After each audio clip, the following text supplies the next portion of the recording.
नमस्ते दोस्तों, स्वागत है आप सभी को इसके टेक्निकल चैनल में। तो चलिए friends, RRB LP technician fitter technical classes को आगे बढ़ाते हुए हम लेकर उपस्थित हो चुके हैं एक नए टॉपिक के साथ, जो कि है आपका measurement and different measuring tool से रिलेटेड ऑब्जेक्टिव टाइप क्वेश्चंस।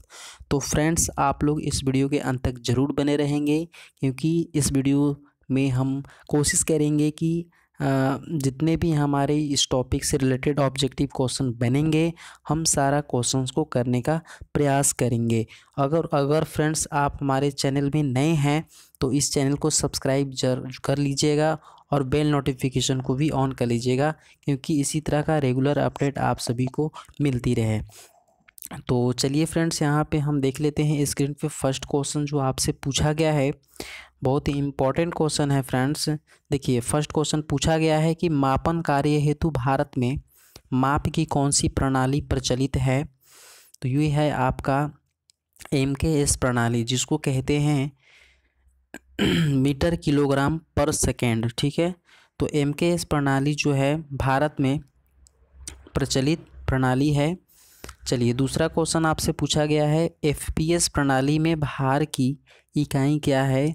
तो FPS प्रणाली में जो भार की इकाई होती है फ्रेंड्स, वो पाउंड होती है। हम सॉरी फ्रेंड्स। तो चलिए, यहाँ पे क्या होता है, FPS प्रणाली में भार की जो इकाई होती है वो पाउंड होती है। चलिए, तीसरे नंबर की क्वेश्चन आपसे पूछा गया है, वह कौन सी इकाई है जो सभी प्रणालियों में प्रयोग की जाती हैं।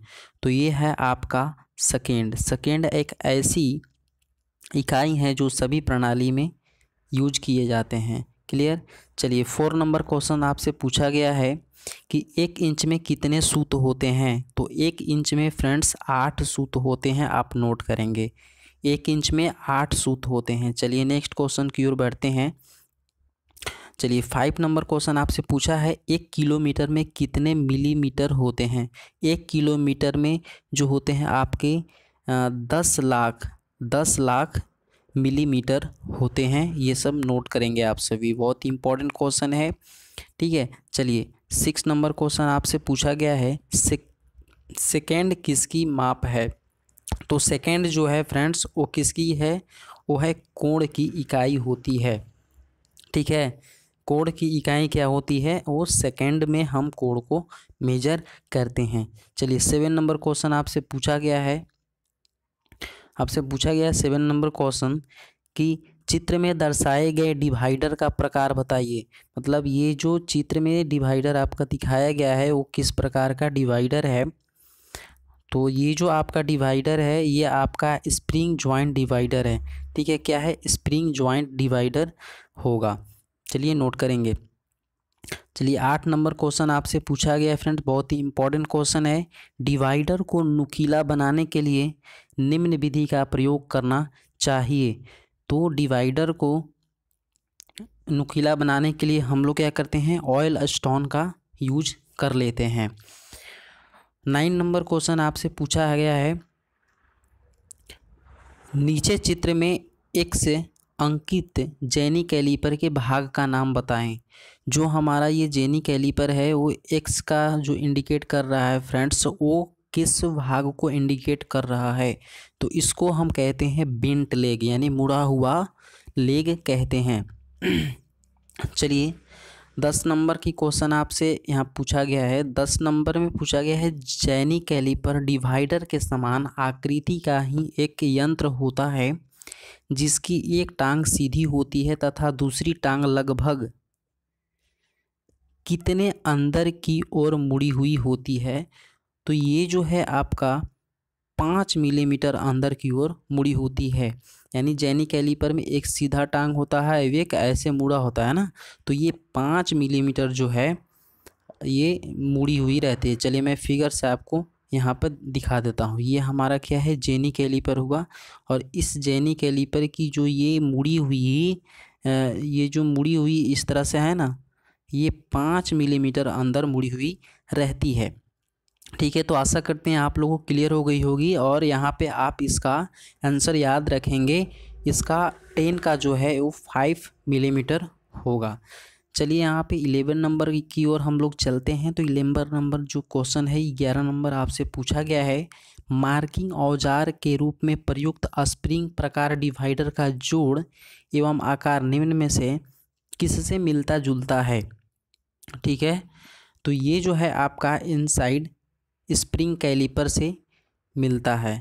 ठीक है, चलिए 12 नंबर क्वेश्चन आपसे पूछा गया है, किसी बोर के व्यास की माप लेने के लिए प्रयुक्त कैलिपर कौन है। ठीक है, किसी भी अगर हमको बोर के व्यास को मापना है तो वो जो है हमारा इनसाइड कैलिपर का प्रयोग हम वहाँ पे कर लेते हैं। चलिए 13 नंबर क्वेश्चन आपसे पूछा गया है फ्रेंड्स, बहुत ही इंपॉर्टेंट क्वेश्चन है। 13 नंबर क्वेश्चन पूछा है, हर्माफ्रोडाइट कैलिपर निम्न में से किस कैलिपर को कहते हैं। तो हम जेनी कैलिपर को ही हर्माफ्रोडाइट कैलिपर कहते हैं, नोट करेंगे आप सभी। चलिए 14 नंबर क्वेश्चन आपसे पूछा गया है, बहुत इंपॉर्टेंट क्वेश्चन है, साधारणतः कैलिपर निम्न धातु के बनाए जाते हैं। यानी जो आपके कैलिपर्स हैं वो किस धातु के बनाए जाते हैं, वो आपके माइल्ड स्टील के बनाए जाते हैं, नोट करेंगे। चलिए 15 नंबर क्वेश्चन आपसे पूछा गया है, साधारण कैलिपर का साइज होता है, यानी साधारण कैलिपर का साइज कहाँ से कहाँ लेते हैं, तो रिवेट के सेंटर से नोक तक की लंबाई जो होती है वो हमारी साधारण कैलिपर का साइज होता है। चलिए 16 नंबर क्वेश्चन आपसे पूछा गया है, 16 number question, spring outside calliper के दोनों टांगों के ऊपरी भाग में एक ग्रूव दे करके रिंग स्प्रिंग लगा दिया जाता है, नोट करेंगे आप सभी। चलिए 17 नंबर क्वेश्चन आपसे पूछा गया है, एक कैलिपर जो 3 नामों से जाना जाता है, निम्न में से उस कैलिपर का नाम नहीं है। ठीक है, तो आपको पता होना चाहिए कि हमारी जो जेनी कैलिपर है, ऑड लेग कैलिपर है, हर्माफ्रोडाइट कैलिपर है, ये तीनों जो है हमारी एक ही कैलिपर का नाम होता है। लेकिन यहाँ पे अगर हम बात करें डिवाइडर कैलिपर की, तो ये डिवाइडर कैलिपर कोई कैलिपर नहीं होता है। तो आपका आंसर जो सही होगा वो डी होगा, क्योंकि यहाँ नहीं पूछा है। ठीक है, क्वेश्चन को अच्छे से पढ़ना है और तब इसका जवाब देना है। चलिए 18 नंबर क्वेश्चन आपसे पूछा गया है, निम्न में से किस पंच में पंचिंग के लिए हैमर से चोट लगाने की आवश्यकता नहीं पड़ती है। तो फ्रेंड्स यहाँ पे आप याद रखेंगे कि वैसा कौन सा पंच है जिसमें हैमर की आवश्यकता नहीं पड़ती है चोट लगाने के लिए, वो होता है हमारा ऑटोमेटिक पंच। ठीक है, चलिए 19 नंबर क्वेश्चन की ओर आगे बढ़ते हुए यहाँ पे आपसे पूछा गया है कि प्रिक पंच का पॉइंट किस कोण पर होता है। तो प्रिक पंच का जो पॉइंट होता है फ्रेंड्स, वो आपका 30 डिग्री पे होता है। अगर हम यहाँ पे बात करें डॉट पंच की, तो डॉट पंच का 60 डिग्री होता है और सेंटर पंच का 90 डिग्री होता है। तो इस चीज़ को आप यहाँ पर नोट कर लेंगे, बहुत इंपॉर्टेंट क्वेश्चन हम यहाँ पे डिस्कस कर रहे हैं। चलिए 20 नंबर क्वेश्चन आपसे पूछा गया है, मार्किंग प्रक्रिया में पंच द्वारा बिंदु लगाते समय सभी बिंदुओं की जो गहराई होती है वो समान होनी चाहिए। क्या गहराई जो होती है हम लोग समान रखते हैं। चलिए नोट करेंगे। नेक्स्ट चलिए 21 नंबर क्वेश्चन आपसे पूछा गया है, सॉलिड पंच का प्रयोग हम लोग किस में करते हैं। तो सॉलिड पंच का प्रयोग हम लोग ब्लैक स्मिथी में करते हैं, यहाँ खाली स्थान में भरा जाएगा। चलिए नेक्स्ट 22 नंबर क्वेश्चन आपसे यहाँ पे पूछा गया है, निम्न में से किसके द्वारा अस्थाई मार्किंग का कार्य संपन्न किया जाता है। वो है आपका पंच। ठीक है, यानी अस्थाई मार्किंग का कार्य संपन्न किया जाता है पंच के द्वारा, नोट करेंगे आप सभी। चलिए 23 नंबर का क्वेश्चन आपसे पूछा गया है, चित्र में दर्शाए गए प्रिक पंच के कोण को पहचानिए। तो ये जो हमारा प्रिक पंच है, यहाँ पर जो 23 नंबर में आपसे पूछा गया है, इसकी जो कोण है वो कितना एंगल में बना है। तो ये जो है हमारा एंगल वो 30 डिग्री में बना है, नोट करेंगे आप सभी। यानी वैसे भी ब्रिक पंच का जो एंगल होता है वो 30 डिग्री होता है, डॉट पंच का 60 डिग्री होता है और सेंटर पंच का 90 डिग्री होता है, नोट करेंगे आप सभी। चलिए यहाँ पे 24 नंबर क्वेश्चन की ओर आगे बढ़ते हुए हम यहाँ पे देख लेते हैं क्या पूछा गया है। 24 नंबर यहाँ पे क्वेश्चन पूछा गया है, पिन पंच निम्न पिन के सेट में उपलब्ध हैं। तो ये 10 पिन के सेट में उपलब्ध रहते हैं, नोट करेंगे आप सभी। चलिए 25 नंबर क्वेश्चन पूछा गया है, हथौड़ा बनाने के लिए निम्न में से कौन सी धातु प्रयोग की जाती है। तो हथौड़ा के लिए हम लोग कास्ट स्टील का प्रयोग कर लेते हैं। चलिए अगले क्वेश्चन की ओर आगे बढ़ते हुए यहाँ पे हम देखते हैं कि आपका 26 नंबर में पूछा गया है, सीट के किनारों को मोड़ने के लिए आप किस हथौड़े का प्रयोग करेंगे। सीट का जो किनारा है अगर हमको उसको मोड़ना है तो हम यहाँ पर क्रॉस पिन हथौड़ा का यूज कर लेते हैं, क्रॉस पिन हैमर का यूज कर लेते हैं। चलिए नोट करेंगे। 27 नंबर क्वेश्चन आपसे पूछा गया है फ्रेंड्स, हथौड़ा के फेस को फैलने से बचाने के लिए निम्न में से कौन सा उपाय करते हैं। तो हम लोग यहाँ पे फेस एवं पिन को हार्ड एवं टेम्पर कर देते हैं, जिससे हमारा हथौड़ा का फेस फैलने से बच जाता है। चलिए 28 नंबर क्वेश्चन आपसे पूछा गया है, हथौड़ा के ऊपरी भाग को पिन तथा निचले भाग को फेस कहते हैं, इन दोनों के बीच के भाग को क्या कहते हैं। तो इसको हम लोग पोस्ट के नाम से जानते हैं, नोट करेंगे आप सभी। चलिए 29 नंबर क्वेश्चन आपसे पूछा गया है फ्रेंड्स, हैंडल आई होल से बाहर न निकलने इसके लिए इसमें वेज ठोक दी जाती है तथा आई होल को निम्न प्रकार बनाया जाता है। यानी आई होल किस प्रकार का बनाया जाए ताकि उसमें बेज ठोकने पर हमारी हैंडल बाहर न निकले। तो जो हमारी हैमर की जो होल होता है वो अंडाकार आकृति का बनाया जाता है। क्लियर। चलिए नेक्स्ट क्वेश्चन की ओर आगे बढ़ते हैं। यहाँ पे 30 नंबर क्वेश्चन आपसे पूछा गया है, निम्न में से किस हथौड़े की पिन उल्टे भी के समान होती है। तो फ्रेंड्स यहाँ पे ध्यान दीजिएगा, उल्टे भी के समान हमारे यहाँ पे क्रॉस पिन हैमर और स्ट्रेट पिन हैमर दोनों हो जाते हैं, इसलिए आपका ऑप्शन डी राइट हो जाएगा। ए एवं यहाँ पे बी एवं सी दोनों हो जाएगा। चलिए 31 नंबर क्वेश्चन आपसे पूछा गया है, निम्न में से कौन सा एक पिन का आकार नहीं है। तो यहाँ पे अगर हम बात करें ball pin, cross pin, straight pin, ये हमारे पिन के अकॉर्डिंग हैमर के टाइप्स होते हैं। लेकिन अगर हम बात करें बेंड पिन, तो बेंड पिन कोई हैमर की प्रकार नहीं होता है और कोई पिन का आकार नहीं होता है। आपका right answer D bend pin हो जाएगा।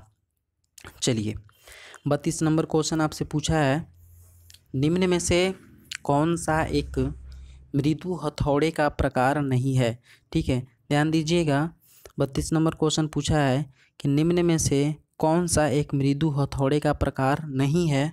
तो अगर हम बात करें मृदु हथौड़ा की तो प्लास्टिक हैमर, क्ला हथौड़ा, नायलॉन हथौड़ा इत्यादि जो है ना। और यहाँ पे अगर हम यहाँ पे बात करें क्या मृदु हथौड़ा की, तो यहाँ पे प्लास्टिक, नायलॉन और कच्चे चमड़े का जो हथौड़ा होता है वो हमारा मृदु हथौड़े यानी सॉफ्ट हथौड़े के अंतर्गत आता है।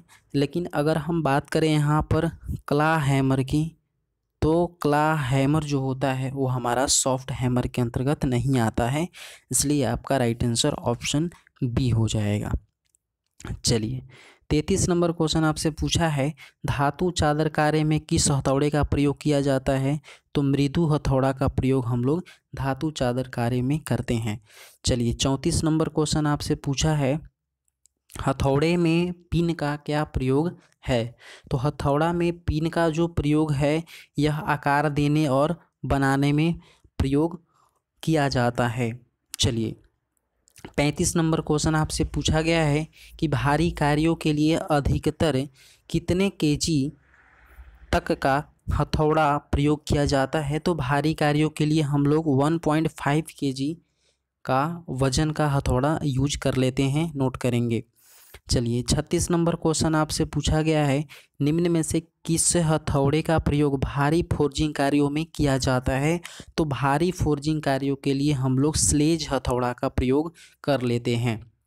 चलिए 37 नंबर क्वेश्चन आपसे पूछा गया है, वी ब्लॉक का साइज लिया जाता है। वी ब्लॉक का साइज हम लोग कैसे लेते हैं? इसकी लंबाई से, चौड़ाई से और ऊंचाई से, सभी से लिया जाता है। आपका ऑप्शन डी राइट हो जाएगा। ठीक है, ये सभी। चलिए 38 नंबर क्वेश्चन आपसे पूछा गया है, बहुत ही इंपॉर्टेंट क्वेश्चन पूछा गया है फ्रेंड्स। चित्र में प्रदर्शित वी ब्लॉक की पहचान कीजिए। तो ये जो है हमारा सिंगल लेवल सिंगल ग्रू होता है। ये जो होता है ये हमारा लेवल होता है, ये हमारा ग्रू होता है। इसमें एक लेवल है, अब एक ग्रू है, तो हम कह सकते हैं कि सिंगल लेवल सिंगल ग्रू वी ब्लॉक ये है मेरा। ठीक है, तो आप इस चित्र को अच्छे तरीके से ऑब्जर्व करके इस ऑप्शन को याद करिएगा कि सिंगल लेवल सिंगल ग्रू वी ब्लॉक ये हमारा चित्र में दर्शा रहा है। अब चलिए आगे बढ़ते हैं। 39 नंबर क्वेश्चन आपसे पूछा गया है, वी ब्लॉक बीमाओं, समतल और वर्ग की दृष्टि के उच्च कुशलता के साथ फिनिशिंग किया जाता है। सभी दशाओं में भी का कोण होता है। तो सभी दशाओं में जो वी ब्लॉक में वी ग्रुप का जो कोण होता है वो 90 डिग्री होता है। चलिए 40 नंबर क्वेश्चन आपसे पूछा गया है, वी ब्लॉक कितने ग्रेडों में उपलब्ध होते हैं? तो वी ब्लॉक जो है हमारे ए और बी ग्रेड में उपलब्ध होते हैं। अगर हम बात करें ए ग्रेड की जो लंबाई होती है 100 मिलीमीटर होती है, और अगर हम बी ग्रेड की बात करें तो 300 मिलीमीटर में पाया जाता है। ए ग्रेड की मटेरियल की बात करें तो ये गुड क्वालिटी स्टील की बनाई जाती हैं, और ग्रेड बी का अगर हम बात करें तो क्लोज ग्रेन कास्ट आयरन की बनाई जाती हैं। ये इम्पोर्टेंट है, आप नोट कर लेंगे। चलिए इसी के साथ आगे बढ़ते हैं। 41 नंबर क्वेश्चन आपसे पूछा गया है, मार्किंग करते समय वी ब्लॉक दाब पड़ने पर हिल सकता है। इसे एक निश्चित स्थान पर क्लैंप के लिए इनमें से किसका प्रयोग किया जाता है? तो चुंबकीय वी ब्लॉक का प्रयोग किया जाता है। झटके से अगर मान लीजिए कोई भी चीज़ हिल जा रहा है तो हिलने से बचाने के लिए हम वहाँ पे मैग्नेट वी ब्लॉक का यूज कर लेते हैं, यानी चुंबकीय वी ब्लॉक का यूज कर लेते हैं। नोट करेंगे आप सभी। चलिए 42 नंबर क्वेश्चन आपसे पूछा गया है कि बेलनाकार वस्तुओं को पकड़ने के लिए वी ब्लॉक का प्रयोग किया जाता है। इनमें बने वी गुरु का कोण होता है। तो इनमें बड़े जो वी गुरु का जो कोण होता है वो 90 डिग्री होता है। नोट करेंगे आप सभी। चलिए 43 नंबर क्वेश्चन आपसे यहाँ पे पूछा गया है कि फिटिंग कार्य में मार्किंग हेतु जॉब को स्थिर रखने के उद्देश्य से प्रयुक्त वी आकृति के ब्लॉक का क्या नाम है? तो ये है फ्रेंड्स आपका मैग्नेटिक वी ब्लॉक। ठीक है, यही आपका मैग्नेटिक वी ब्लॉक है। आपका राइट आंसर जो होगा डी हो जाएगा, यानी चुंबकीय वी ब्लॉक। चलिए 44 नंबर क्वेश्चन आपसे पूछा गया है फ्रेंड्स, वी ब्लॉक के ग्रेड बी ब्लॉक का उपयोग किया जाता है। जैसे वी ब्लॉक के जो ग्रेड है बी, उसका हम लोग प्रयोग कहाँ करते हैं? तो उसका प्रयोग हम लोग ग्रेड बी का जो करते हैं वो मशीनिंग कार्य के लिए करते हैं। चलिए इस टॉपिक का हमारा लास्ट क्वेश्चन है 45 नंबर, जिसमें पूछा गया है, मार्किंग ऑफ टेबल की ऊपरी प्लेट बनाई जाती है आपकी कास्ट आयरन की बनाई जाती है। तो फ्रेंड्स इस वीडियो में आपको अंत तक बने रहने के लिए बहुत बहुत धन्यवाद। फिर मिलेंगे नेक्स्ट वीडियो में नेक्स्ट जानकारी के साथ। तब तक के लिए नमस्कार।